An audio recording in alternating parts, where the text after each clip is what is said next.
Many home accidents involve falls on slippery surfaces, primarily in kitchens and in bathrooms. And again, the physics that is involved comes back to Newton's second law, and that is forces. Let's see how forces apply to our safety in our homes. I have a block here, a fairly smooth wooden block, and when I pull it along the surface of this table, because the surface of the table is also very smooth, it takes little effort, little force to move the block. There is some frictional force between the block and the smooth surface. Now, we haven't talked about friction yet. What is it? Friction is simply a force that acts according to Newton's second law that we've already discussed. But friction is a force that acts in the opposite direction from the motion. So, for example, if I pull the block in this direction along even this smooth surface, there is some friction which opposes the motion. In other words, friction moves back against the block to make it harder to move. When I pull or push the block along a smooth surface, though, it feels quite easy to move. There is very little friction on a smooth surface.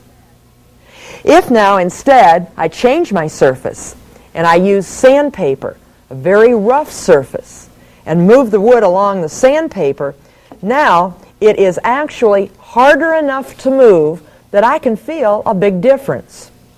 That's because the sandpaper has a much greater force of friction because of the nature of its surface.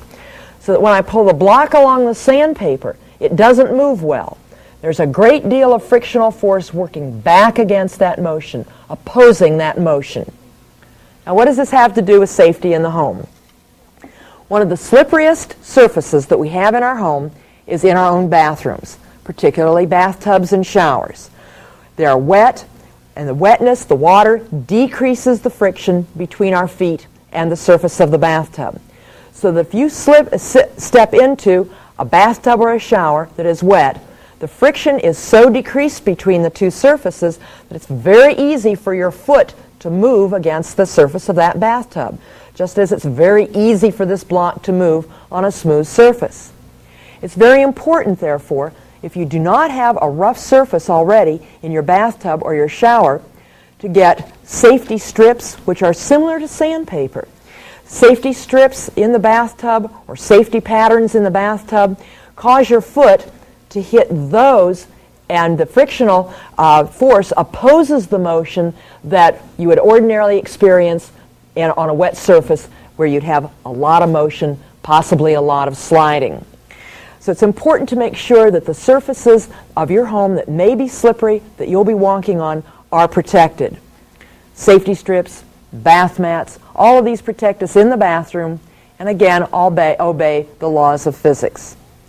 Wet kitchen floors. Warn your family if the kitchen floor is wet. Again, water decreases frictional force and makes it very easy to move. So it makes it very easy for your foot to move on that smooth surface. Makes it easy to slip and slide.